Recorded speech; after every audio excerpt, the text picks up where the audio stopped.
Hello नमस्ते सेवारो जय मसी good morning मेरो जतिजना फेसबुक साथीहरू छ तपाईँलाई नमस्कार सेवाकै छ है सेवारो आदङ्से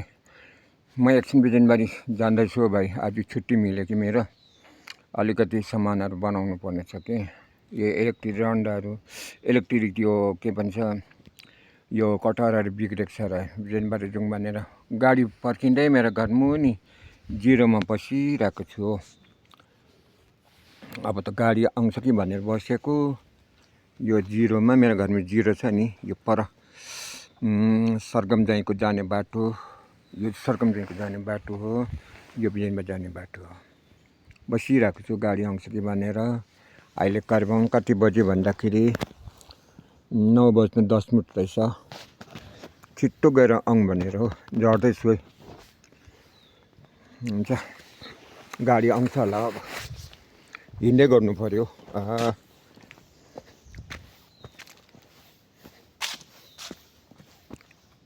हिँड्दै गर्छु कता जाउँ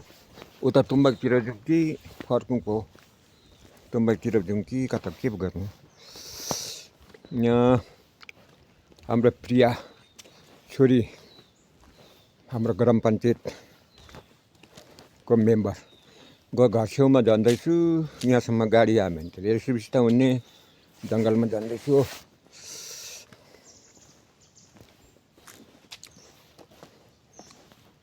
के पो गरौँ पर जाउँ कि यहीँबाट यहीँ बसिरहँ के पो गरौँ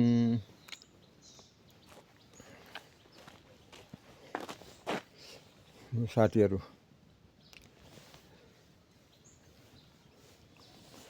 तपाईँले जहाँबाट हेर्नुहुन्छ यसो मेरो बुढो मान्छेको पनि लाइभ सेयर कमेन्ट गरिदिनुहोस् ल सबै कुनै म पनि आशा भरोसा गर्छु तपाईँहरूसँग ल म तपाईँहरूको लाइभ सेयर गरिदिन्छु कमेन्ट गरिदिन्छु हो जहिले पनि तपाईँहरूको गरिदिन्छु नि मेरो पनि गरिदिनुहोस् ल म किन भन्दाखेरि मलाई चाहिँ एक्लै छु कि त्यसले गर्दाखेरि म कसैले लाइभ सेयर गरेर मलाई खुसी लाग्छ हो खुसी लाग्छ म अब बिनबारतिर हिँडेको गाडी आउँदै गर्छ म जाँदै गर्छु गाडी त ढेँडेर गर्छ न यता आएको न उतै गएको गाडी त ढेँडे त गर्दैछ यो उकालो कच्चा रोड चाहिँ पर लुङचक्र जाने यो तल्लो गते बिजनबारी जाने मेरो गाल त ऊ माथि जङ्गलदेखि माथि टुप्पामा छ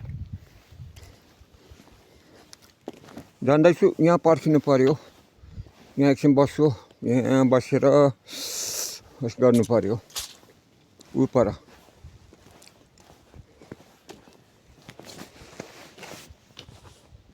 ल साथीहरू के गर्नु यसो बुढेसकालमा मेरो रमाइलो गर्नु मनपर्छ हौ रमाइलो गऱ्यो भने आफ्नो मन पनि खुसी हुँदो रहेछ नि भाइ एक्लै बस्नु एक्लै काम गर्नु साह्रो पर्छ है कोही बेला त फिक्री चिन्ता आउँछ नि र किन भन्दा मेरो जीवनमा त फिक्री चिन्ता आए पनि म खुसी छु किन मेरो साथमा प्रभु यीशु ख्रीष्टको उपस्थिति छ हो त्यसले गर्दा म खुसी नै छु एक्लै भएर मलाई त्यस्तै खालको मनमा विरक्त चल्यो भने म प्रभु यीशु ख्रीष्टमा प्रार्थना गर्छु प्रभु यीशु ख्रीष्टलाई पुकार्छु आराधना स्तुति गर्छु र मलाई शान्ति मिल्छ परमेश्वरको वचनले भनेको छ बाटो साथी र जीवनमै हुँ जसले विश्वास गर्छ त्यसलाई अनन्त जीवन पाउँछ भनेर फेरि के भन्नुभएको छ भने वचनमा लेखेको छ भने मलाई पुकार तँलाई म त सहायता गर्छु भनेर वचनमा लेखेको छ परमेश्वरले म टेलिफोन गर्छु म आफत हुँदाखेरि उहाँले पुकार्छु उहाँले मलाई जवाब दिनुहुन्छ र कस्तो मार्गमा चल्दैछु उसलाई सुधार्नुहुन्छ र म अत्यन्त खुसी छु भाइ एक्लै भए पनि परमेश्वरको साथमा छु त्यसलाई बहुत खुसी लाग्छ म काठमाडौँ गर्छु यो बिजनबारी जाँदैछु बिजनबारी गएर सारसौदा खाएर आउँछु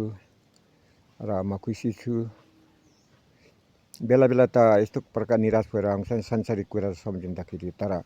संसारको कुरा मात्रै सम्झिनु भन्दा त हामी स्वर्गीयको भागीदार बनाएको कारणले हामी स्वर्गीय कुरामा सम्झिन्छु र म आनन्द र खुसी लाग्छ हो म खुसी छु।